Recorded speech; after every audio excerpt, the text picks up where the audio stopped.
ஒரு பூவாக மென்மையாக ஒரு பவ்யமாக ஆரம்பிக்கப்படக்கூடிய இவர்களுடைய வாழ்க்கை அப்படிங்கிறது ரொம்பவும் அடி வாங்கி ஒரு மாதிரி முரட்டுத்தனம் நிறைந்ததாகவும், சில நேரங்களில் கொஞ்சம் ஏதோ பார்க்கும் பொழுது ஒரு ஸ்டபனா இருப்பது போன்றும், ஏன்னா அவ்வளவு போராட்டங்களை சந்தித்து அடி வாங்கி இவர்கள் ஒரு மாதிரி வன்மமாக மாற வேண்டிய ஒரு சூழ்நிலை இவர்களுக்கு பின்னாளில் ஏற்படுகிறது.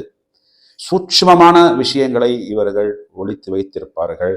ஆனால் தங்களது வாழ்நாளில் இவர்கள் பலவிதமான சூழ்ச்சிகளையும் சிக்கல்களையும் தொழில் ரீதியாகவும் சரி, குடும்ப ரீதியாகவும் சரி இவர்கள் சந்திக்க வேண்டிய ஒரு சூழ்நிலை அப்படிங்கிறது ஏற்படுகிறது.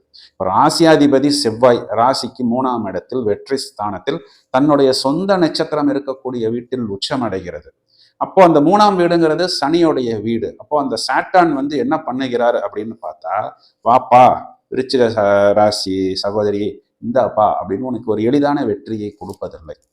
இவர்களை ரொம்ப காயப்படுத்தி, இவர்களை ரொம்ப அவமானப்படுத்தி, இவர்களை போட்டு நசுக்கி பிழிந்து அந்த ஜூஸ் எல்லாம் முழுவதுமாக எடுத்துட்டு கடைசியில் தான் அந்த வெற்றியை இவருக்கு கொடுக்கிறார். இவருடைய தனஸ்தானாதிபதி குடும்பஸ்தானாதிபதி குரு இவர்களுடைய வெற்றி ஸ்தானத்தில் நீசம், இவர்களுடைய பாதகஸ்தானத்துல போய் உச்சம். அப்போ குடும்பம் அப்படிங்கிறது நம்ம எடுத்துக்கிட்டோம்னாலும், தனம் அப்படிங்கிறது எடுத்துக்கிட்டாலும் பாதகத்துல தான் உச்சம் அடையுது. அப்போ அதை